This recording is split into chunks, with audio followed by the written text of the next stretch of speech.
Leader Jeffries was a hero on January 6th when he insisted that we go back to the floor and complete the counting of electoral college votes. And he's a hero again now as he opposes this absurd and ridiculous effort by the Republicans again to spread lies when the truth is completely known.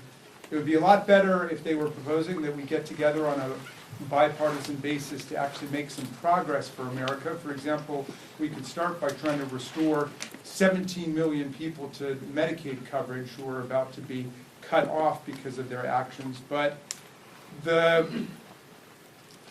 president and the MAGA followers cannot stop returning to the scene of their crime. They already attempted a rewrite in the House Administration Committee in the last Congress when Mr. Loudermilk led an attempted Orwellian rewrite of what took place on January 6, 2021. The fact of the matter is they have not laid a glove on a single fact that was presented in the report of the bipartisan select committee on January 6th. All of their bizarre counter theories about Antifa and about the FBI have been completely and thoroughly debunked. They've gotten nowhere, and yet they insist once again on returning to the scene of the crime. That gives us the chance to educate new generations of Americans about the dangers of political authoritarianism and about the dangers of political and religious cults.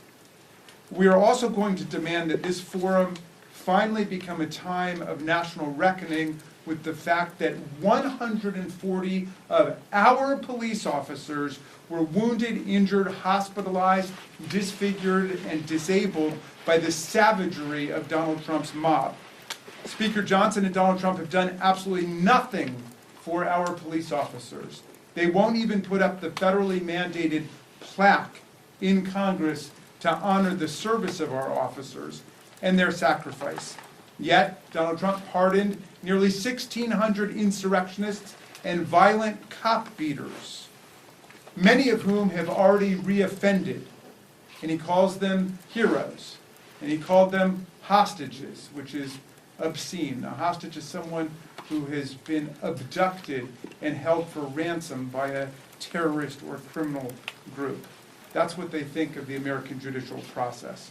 So, while he's pardoned all of these insurrectionists, while he has fired dozens of experienced federal prosecutors simply for doing their jobs and working on the January 6th case, he has done nothing for the police heroes who defended our Congress, who defended our vice president, who was threatened by Donald Trump's mob, and who defended our Constitution against Trump's insurrection.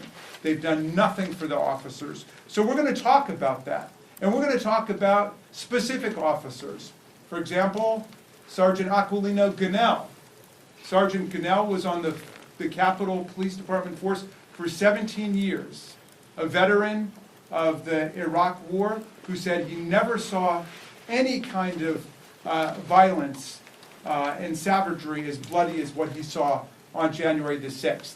He endured injuries so severe he was forced to retire from the police department. He could no longer meet the medical and physical requirements for service on the Capitol Police Department, and while he was about to be promoted to lieutenant from sergeant, he was forced to retire from the police and is now living on a substantially reduced income for him and his family. He's just one example of many officers, of the hundreds who were forced to leave either the Capitol Police or the MPD because of injuries, physical or psychological, that they suffered on that day. So we'll also get the chance with the new select subcommittee to examine the constantly growing criminal records of all of the violent felons and cop beaters and white nationalists who Donald Trump pardoned and released onto our streets on day one. And they've been picked up on all kinds of crimes. One from Virginia was engaged in burglarizing homes in the neighborhood where he lived. But on that list are child sex abusers.